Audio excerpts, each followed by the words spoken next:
So, what is group theory?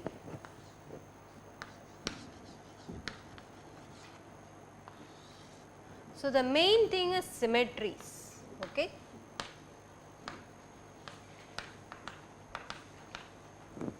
So, symmetries or pattern which you see in nature, okay, that plays a crucial role in trying to get some information about a complex system.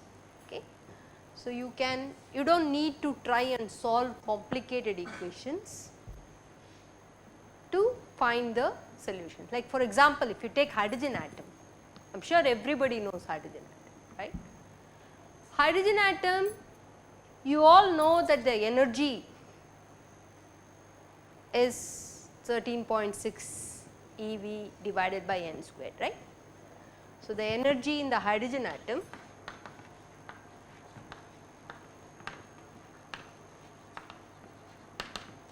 so they are quantized, and how do you find these solutions for En? You solve the Schrodinger equation. If you solve the Schrodinger equation, it is a second order differential equations, and that gives you minus 13.6 eV divided by n squared, right. So, you have to solve that equation, and what is the symmetry available in that system? It has a spherical symmetry, or the potential which you write for the hydrogen atom is going to be invariant under rotation. So, the potential energy which we write is only dependent on the radial distance, and the radial distance, what is this one? R. R is the radial distance, between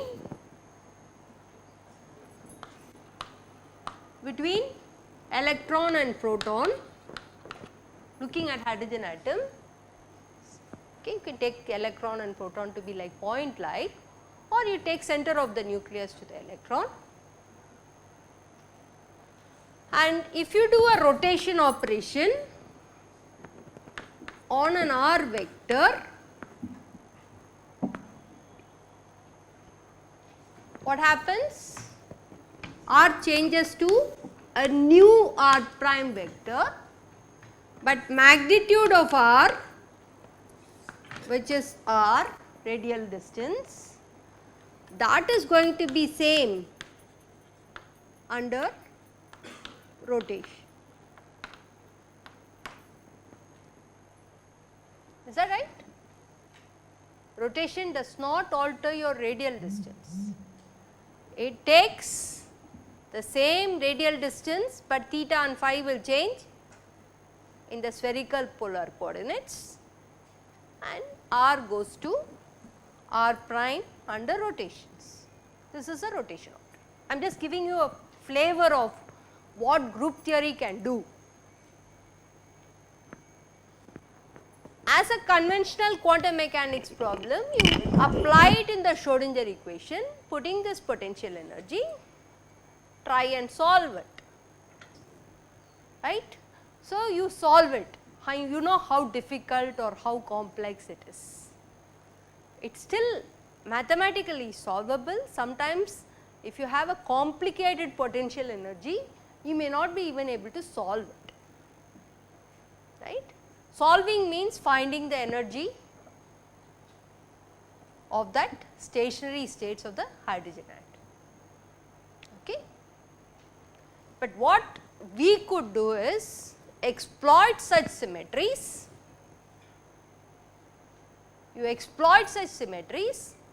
and then you get the answer without even solving the Schrodinger equation, okay.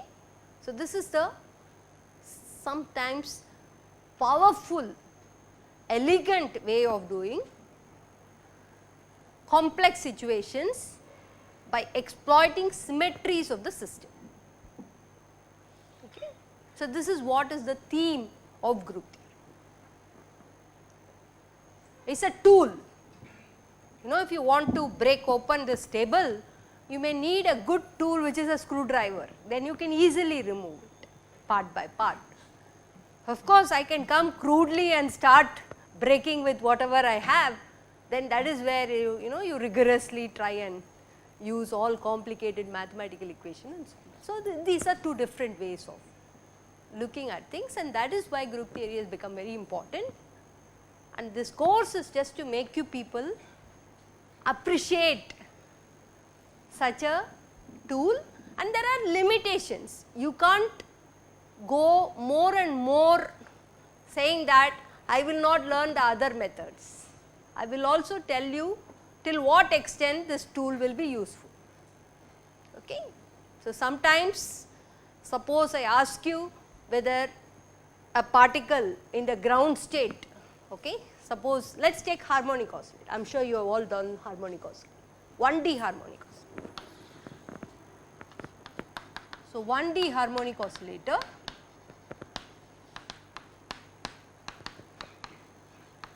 what is the symmetry? Potential is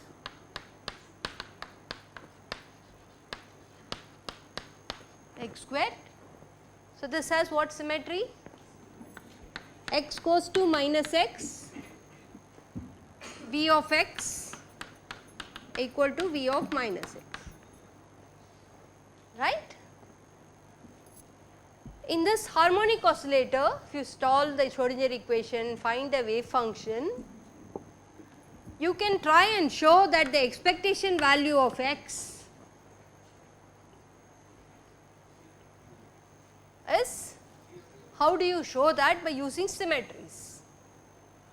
Under this operation, so let me call this operation as some G operator. Under this operation, my physics which is contained in all the expectation values should not change. Okay. But under this operation, I know wherever x is, I have to replace it by minus x. This expectation value should be same as this expectation value. Okay. So, what does it mean? I can pull out this minus x out, because if you remember the wave functions when you write, if there is some sign here, you can pull out the sign out of that expectation value, and you can show that expectation value is minus of expectation value, right, which means expectation value of x is 0. Here I did not do any calculation, I just exploited the symmetry, that this is the symmetry of this potential energy for the harmonic oscillator. In fact, you can even say for what all powers you can say, all odd powers, you can say that it will be 0. Even powers, can you say anything? Even powers you can say it is non-zero, but the actual non-zero value you cannot predict. If you want to find the non-zero actual value, you have to know the explicit wave function, otherwise again. So, it is like a process which will tell you that something is 0, something is non-zero. A process of jumping from the ground state to the first excited state due to some dipole moment interaction is allowed or forbidden. Okay. So, suppose I have a ground state, I have a first excited state, right, a ground state, and the particle in the ground state which is undergoing, which is subjected to this potential. Suppose I make it interact due to a dipole moment interaction, which is like this x operator, dipole moment is q times x. Such an interaction can you get from a ground state, an x operator to the first excited state, is this going to be 0 or non-zero? Okay. Such questions can be 0 or non-zero can be predicted. You cannot find the non-zero values. Okay. So, this is what is called as a selection rules. What is selection rules? You will say that to undergo this transition delta m should be plus or minus 1. Some selection rules you would have seen. Those selection rules are consequences that it is 0 or non-zero, allowed or forbidden process, a process of transition to go from here to here triggered by an external interaction. Is it allowed or not allowed? Okay. So, that much you can say it is allowed. Not allowed means the value will be 0, but allowed, what value you will not be able to predict, but you can say it is not allowed. Clear? So, these are the things where the power of group theory is really very powerful, and I want you to appreciate this. For that you may have to learn a little bit of those tools. I will take you through the path of what all is happening. Okay. So, this is the theme of this course. So, let me just go on to tell you what is my plan for this course. Group Theory by Hamermesh is one book which talks extensively about discrete groups. Then the other book which I have been very impressed is one by Georgi. Even though it is written for particle physics people, I will try to give you the set of salient features, how continuous groups have to be viewed. So, this will be one kind of a textbook which you could keep it at the background while you go through those lectures. So, in the process of teaching this course for the last I have taught this 2-3 times in the institute with one of my former student Varun Dubai. I have been trying to get this book to come in print form. You can also take a look at these, and I am trying to follow those writings which I have put it in this book in this lectures. Okay. Okay. So, the syllabus and plan is discrete groups in the first half of the semester.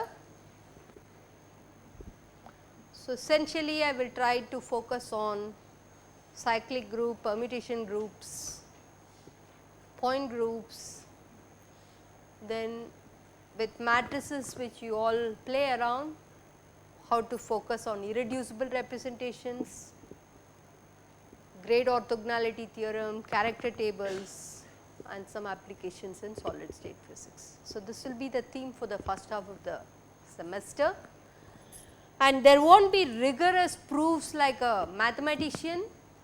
We will only try to give a statement and supplement it with examples and exercises. So, great orthogonality theorem will be only said as a statement, we will not prove it. Okay. So, proofs are not part of this course.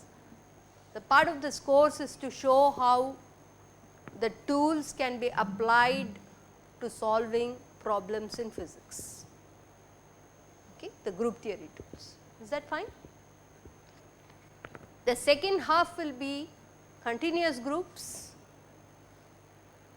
So, the simple examples like space translation, time translation, rotational symmetries, which I have already indicated to you for hydrogen atom problem, will lead us to slowly get the formal aspects of what the continuous groups are sometimes called as Lie groups, and the corresponding algebras which are the Lie algebra. So, I will do focus on SU2. SU2 is not very different from the angular momentum algebra which you have studied and rotation groups which you have studied, and that sets the path to go to SU3. Okay, once we understand SU2 clearly, you can follow how to go to SU3 and higher groups, but we will focus on SU3. And in special theory of relativity, you have all done Lorentz transformations. So, as more applications we will also look at the group which is called as a Lorentz group and its application. Okay. In one of these applications I will try and explain how to get this E n as 1 over n squared without solving Schrodinger equation. So, these are the motivations and aim which I have. Of course, it is every lecture is connected to the previous lecture, and please do the assignments. Sometimes many of the problems will be for your own hands on experience, and that will help you to grasp things in a neat fashion. Otherwise, you know, you may not be, you may be completely not in sync with the lectures. Okay, so I just said discrete symmetry and continuous symmetry. As a simple example, I am showing that there is a square which has a, so you have a square. So, the square you all know, all of you know, you can't do 35-degree rotation and make it look like as if it was like the original configuration. Okay. The original configuration has 4 vertices, and when you do 35-degree rotation, the vertices points will all be distorted. So, the vertices will go into each other only if you do a 90-degree rotation, right. So, it is a discrete rotation. So, the symmetry of a square is 90 degrees. Suppose the square, I put in some disturbance and it becomes a rectangle, then what will happen? Will the symmetry be still 90 degrees? Huh? 180 degrees. So, these are things which you can start thinking, you know, any complicated polygon is given to you, what is the kind of symmetries you have. Okay. So, basic rotation, fundamental rotation has to be 90 degrees. Of course, you can do 180 degrees, you can do 270 degrees, and finally, if you do 360 degrees, it is like an identity operation. Okay. So, for a square,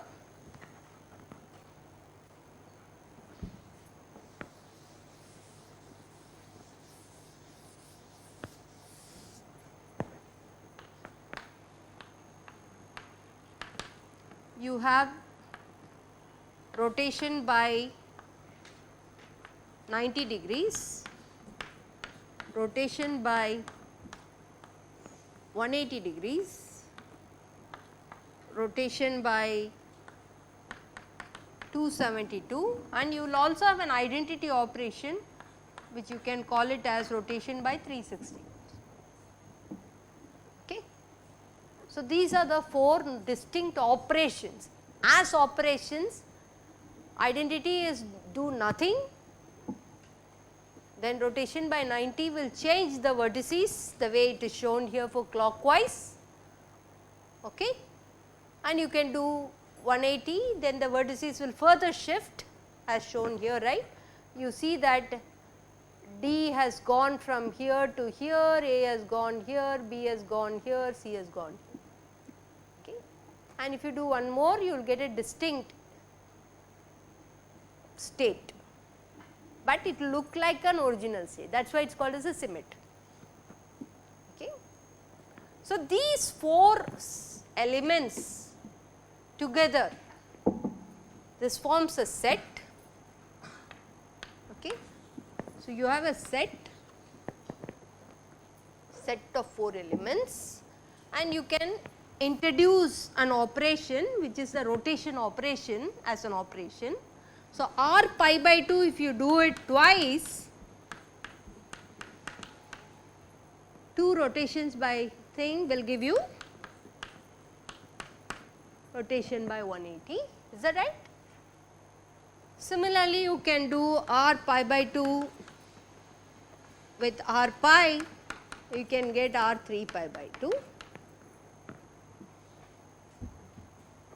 So, what have I shown? a physical rotation by 90 degree is a group operation, and if you do it amongst the set, okay, you can do it amongst the set, these rotations are going to give me an element which belongs to the same set. Clear? So, you have a set of elements and then you give you a group operation, and the operation when we do it twice, you can take one element from here, another element from here, you just multiply those two rotations, ordinary multiplication, you get back an element which is still belonging to the set. Okay, so that is one, this is what we call it as a closure property. Okay. So, group operation is just, I would say that I will put a group operation which is just ordinary rotations which I am doing here. Okay. So, it could be sometimes if I write matrices, suppose I write matrices, that also I am sure you all know. How do you write the matrices? If I want to find out rotation by 90 degrees,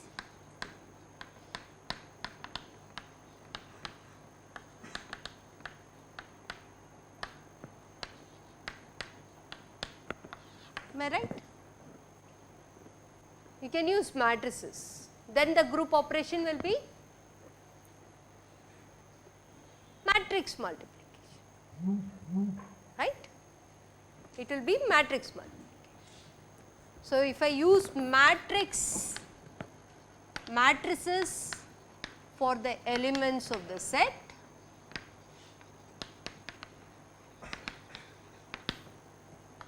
group operation will be matrix multiplication.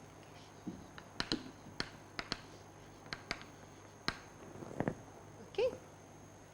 So, the group operation depends on what exactly you are going to do. In this case I am doing physically rotations.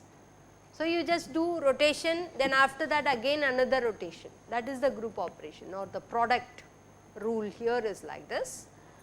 But you can also do it like writing the explicit matrices and do matrix multiplication.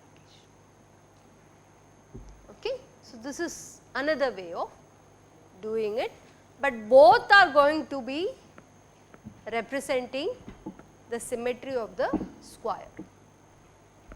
Okay. So, this set satisfies the closure property that I have already showed you, that if you multiply any two elements, you will get an element which will be in the same set. If it exceeds 360, you will bring it back to the first domain between 0 to 360, correct. So, closure property is there. What about associativity property? Okay, so, there is also So, let me write, I think I have this rule here. So, what is a group? So, you start with a set of elements. Okay. In this particular case of a square, there were only 4 elements, and you have to also define a group operation, and that group operation is dependent on the situation. If you give the a matrix kind of a representation, by representation I mean it is like a dress which you associate. R pi by 2, you can treat it like a rotation by 90 degrees on a physical square. You can also say that I want to do the rotation by giving a presentation which is a matrix presentation for the rotation by 90 degrees. These are two ways of looking at it. There can be many other ways of looking. Depending on that, your group operation, here the group operation is just doing physically 90 degree followed by 90, here it will be matrix multiplication. So, the group operation depends on the situation. Okay. So, you have to have a set and you have to also give a group operation, and then it has to satisfy 4 properties. you should have a closure property which I have already explained. Take any two elements, according to that take any two elements with the group operation, okay. You should get an element C which should belong to that set, okay. So, set which I am calling it as G, it should belong to that set. That is what is happening here, right. If you take any two elements, that combination will give you another element which also belongs to that set. Is that clear? And then identity element is what? I have already said do not do anything, do not do any rotation, rotation by 0 degrees is an identity element. Any of these elements if you multiply with an identity element, what happens? It is the same. So, there should be an existence of identity. Identity element has to be there, okay, in that set. If you do not have an identity element, then that set will not be satisfying the properties to qualify for a group. So, you should have an identity element. Then you should also satisfy associativity property and it should also have an inverse, okay. So, associativity is what? If you take A, combine it with B and then combine it with C, it should be same as someone can combine B and C and then an A. This property should also be satisfied. So, you can check it out that it is satisfying that. Inverse is every element if you combine with another element, let us say B, and if it gives you identity. So, most of the group theory books the identity is written by the letter E, okay. So, I am going to follow the letter E for identity element. You have to find at least for every element some element in the set, A and B should be in the set such that this combination is identity. So, in this particular case for R pi by 2, what is B? Someone which will give me identity? R 3 pi by 2. So, for every element you will find an inverse. This element it is its own inverse, it is also in the set, okay. It can also be self inverse. So, inverse is this is associativity and then you have to find inverse, okay. So, inverse for every element should be in that set. If all the 4 properties are satisfied, then you call that set to be a group, otherwise it is not called as a group, okay. So, I will give you a few examples. Yeah, I agree, but it has to be also complete, you know, for every element there should be an inverse in the set. Closure property will be trivially satisfied once you find that, but even if every element does not have an inverse, the product should give you another element, right, that is always possible. You have to get another one which is saying that AB should be equal to E, right. There is no necessity that AB has to be E condition is to be required for closure property. Converse is true. If AB is equal to E, it is inside the closure property, but just the closure property does not necessarily mean that every element should have an inverse. What does minus R pi by 2 mean? Yeah, anti-clockwise will be R 3 pi by 2 is R of minus pi by 2 if you want to call it.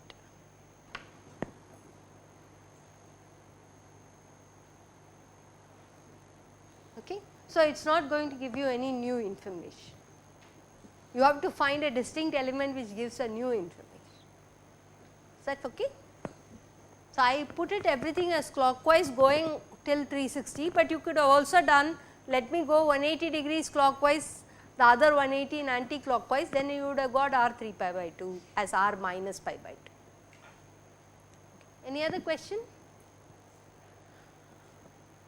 Okay. So, over on top of it, if you have this requirement, okay, if you have AB equal to BA, okay, the order, if you do first the operation A and then a B, or you do first B and then an A, If these two are equal, then that set with this 4 properties satisfied, which we call it as a group, will be called as an abelian group. Okay. Abelian group satisfies this for all elements of the set, okay, not just some specific elements. This should happen for any element of the group, then you call it as an abelian. If A dot B, even at least one element you find where this is not equal to this, even if you find one element, then you will say it is a non-abelian.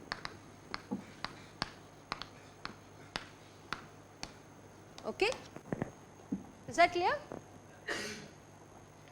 So, I started with a simple example of a square which has a discrete rotation which is 90 degrees, and I found that set has 4 distinct elements, 4 distinct configurations, and I tried to give you a formal way of looking at these expressions of closure, associativity and so on, okay. And every element should have an inverse. There should be an identity element which is like no rotation operation, and we also have this property satisfied by the square. You all agree? If I do rotation by 90 and then a 180, it is same as doing 180 and 90. So, it is going to be an abelian group. There could be some cases where you will find it to be not an abelian group, we will see all those things. Okay, so, just to give you some more examples, take the simplest example, set of all integers. Okay, so, let us take the set of, so you are going to take a set which is all integers. Okay.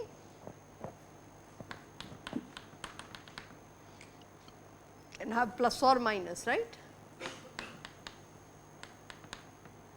So, this is the set. So, what is the identity element? Identity element is 0. So, the set has an identity element. Closure property, any integers if you add, it will give you a P which is also an element of the set, right. Then the third property is, if you add m plus n, m1 plus m2 plus m3 in any way, group operation is what? I should have written the group operation. Group operation is addition, set plus group operation. Okay.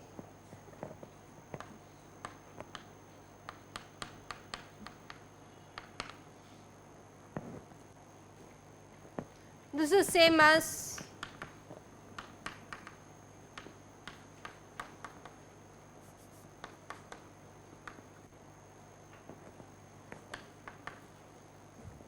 what is the inverse of every element?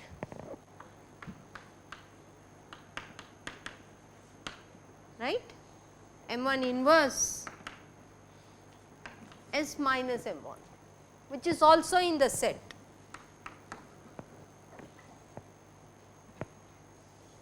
And what more, is it an abelian or a not abelian a group? It is abelian, right. So, this is qualifies for it to call that set as a set of integers under group addition is a group. Is that right? Under addition, group operation which is addition is a group. If I change this to multiplication, what will happen?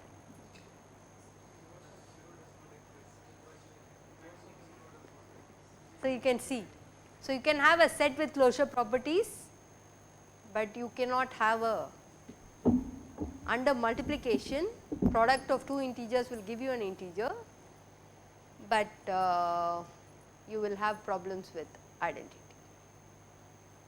Identity is also there, but inverse will not be there. Okay. So, this is one example which forms a group, and further you can say that it is abelian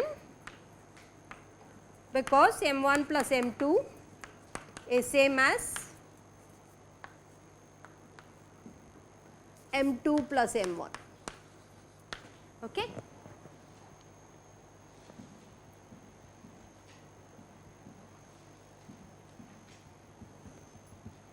Do multiplication, it is not a group because inverse is not there. Is that clear?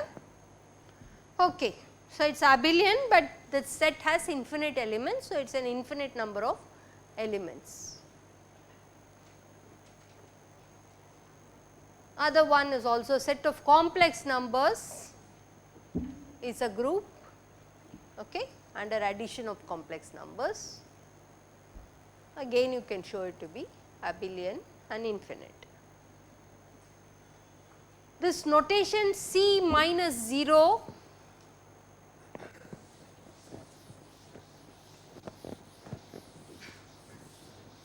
basically means it is a set of complex numbers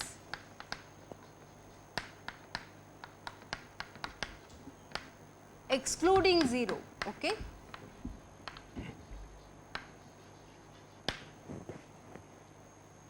That is the meaning of writing it as C minus 0. Okay. C is the set of complex numbers. Complex numbers can also include 0. You remove the 0.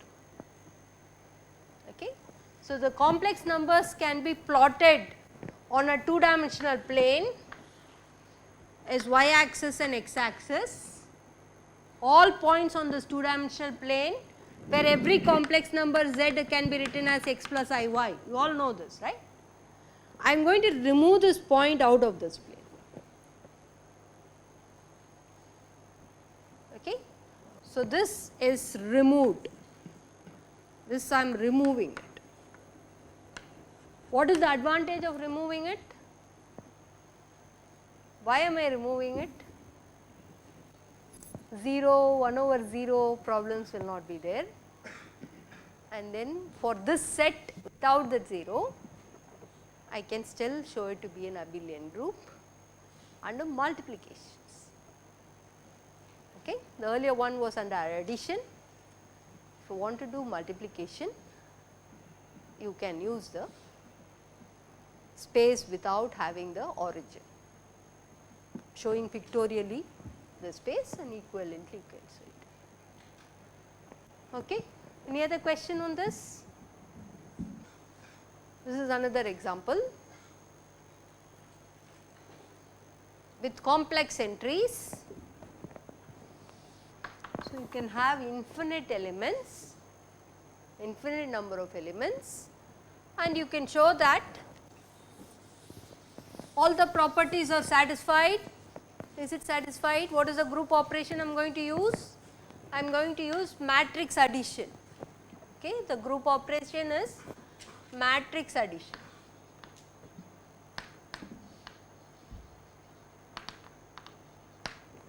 So, G1 plus G2 will give me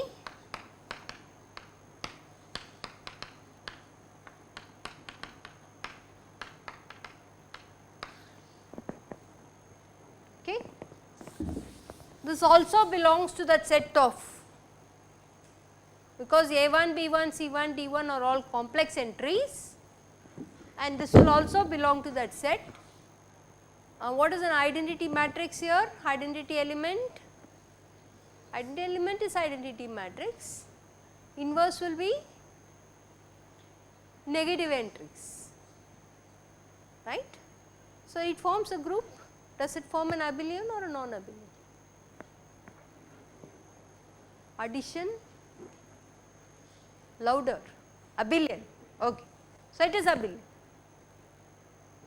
Let us replace this group operation by matrix multiplication.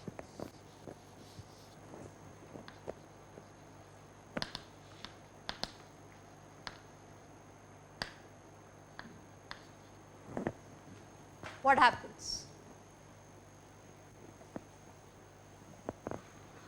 All the properties are satisfied? What are the properties where you have problems?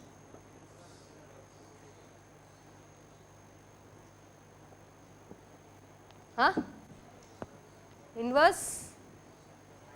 If it is singular matrix, then you are stuck. You have to make sure that they are non-singular matrices whose determinant is not 0, then only you can find inverses. Okay. So, let us take it to be set of non-singular matrices or determinant not 0, then it forms a group. Is it abelian or non-abelian? So, matrix multiplication, all of you know, need not be commutative, order can matter. Some cases AB can be BA, but not all elements in that. So, it is the first example with set of matrices whose determinant is not 0, so that it is invertible, you can find inverses, right. With matrix multiplication as the group operation, it forms a non-abelian group. Okay. So, I hope by now you are all now familiar what I mean by a group. It is not just set, you will have to give an operation, and then under that operation all the 4 properties have to be satisfied, and then if on top of it, if you have commutative property, it is an abelian group. 4 properties are satisfied, it is a group. On top of it, if it is commutative, then it is abelian. Many times it will not satisfy commutative. The commutative should be satisfied by all the elements, not just some elements. If all the elements are satisfying, it is an abelian group. So, we have seen the first 3 examples are commutative, abelian group, and the fourth one is also abelian group under addition. And then I asked what is the nature of the group if matrix multiplication replaces the matrix addition, and we have already seen it will be a non-abelian group provided they are non-singular matrices, or equivalently their determinant has to be non-zero. Okay, so just confining ourselves to the square. Incidentally, I should also just take you back on this. Before this definition, I had said discrete group is rotation of a square, but continuous group is where you can take a circle, all the points on the circle under any rotation, any small angle, finite angle, it will look exactly the same. Okay. So, this is where you will see that it will have many elements, and this rotation angle is not a finite angle, it is not discrete, it can be continuous. You can do r of theta, you can do r of theta, you can do r of theta plus delta theta. Okay. So, the theta, which is the rotation angle, can be varying continuously also, and this will again give you an r of some new angle which will involve rotation by 2 theta plus delta theta and so on. Okay. So, in that sense I would say that the theta is can have any value between 0 and 2 pi. Unlike your square where theta has to be only n times pi by 2. It is discrete, whereas this theta is continuous, can be any value. In that sense, the corresponding symmetry we call it to be a continuous. Is this set which involves rotation by the set is going to be infinite elements, is it abelian or not abelian?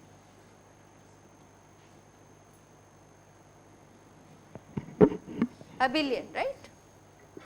Because I am moving the points on the circle, there are infinite elements unlike the square which had only 4 elements, but it is still an abelian because I am going to do a rotation about the center of the circle and it is not going to give me anything new. Okay. Fine. Okay. So, there is couple of things which I have still not defined for you. What is a subgroup? What is a multiplication table? So, let me just spend some time on that.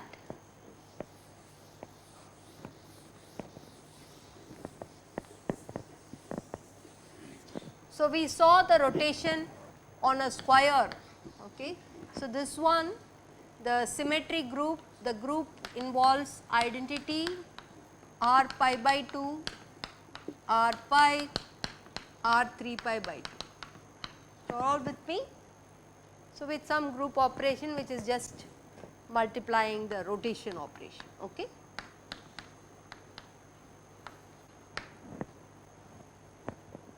What is a subgroup? You have to find a subset. You have to find a subset with again all the 4 properties. Can I find a subset here? So, this, by this I mean subset of G. Okay. Which one will it be? R pi, right. So, this one is what I call, this is what I call it as H. Let me write the H is a subset of G satisfying all the 4 properties. What is the inverse? It is self inverse, identity is there, associativity and closure property is trivial. So, it is still a satisfying the group property. So, we call this H as a subgroup. Okay. Fine. So, you can start doing this for other cases, other examples, you can see whether there are subgroups in it. Okay. I am not really, I gave you few examples for a group, you start seeing whether there are subgroups and then find out the subgroups which are sitting inside the bigger group, exactly like subsets inside sets. Okay. And then we also can write the multiplication table.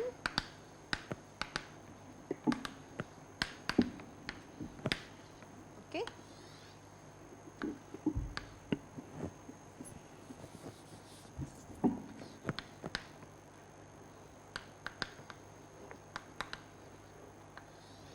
Okay, so the multiplication table goes this way. This is one thing which will show you all the properties. You write all the elements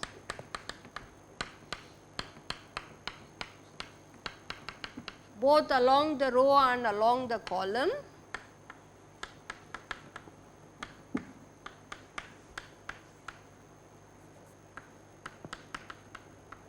Okay, it's kind of a grid. And then do the group operations between these elements. So, identity with identity is E, identity with r pi by 2 is this, r pi, r 3 pi by 2.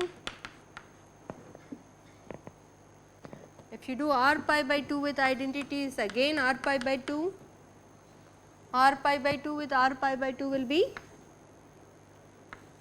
r pi, and then this one will give you r 3 pi by 2, and r pi by 2 with r 3 pi by 2 is identity. What do you see in the second line as compared to the first line? What is the second line showing? The same 4 elements with some permutation is happening, no repetition of any element. Each element in that set appears only once along a row or along a column of this multiplication table, but there is some permutation. So, that tells you that when you do this,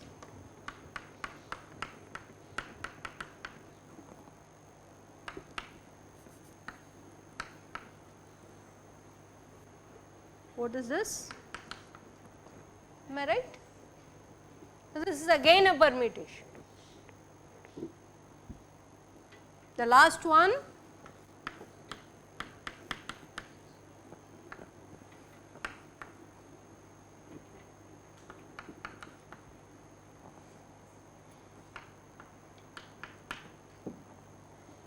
are you all with me? So, this is what is called as a multiplication table. Typically it is useful if you have finite number of elements in a group. Okay. So, the number of elements in a group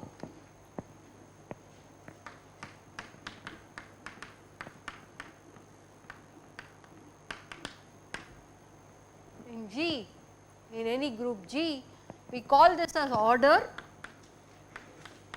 of G and we denote it by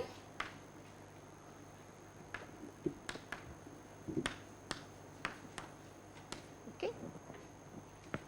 So, in this particular case this G has order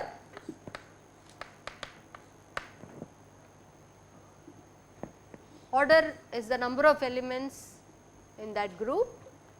So, for that particular multiplication table order of the group is 4. So, it will be a 4 by 4 grid and each row and each column will have all the 4 elements in suitable permutations. Okay. So, that is what is the multiplication table. Okay. So, I have gone through these examples. I have also said what is the order of a group by giving you the specific example where the number of elements is finite. If it is infinite, the order will be it will be infinite. Okay. We are going to confine ourselves to finite groups. Subgroups I have already said, a subset satisfying all the 4 axioms of the group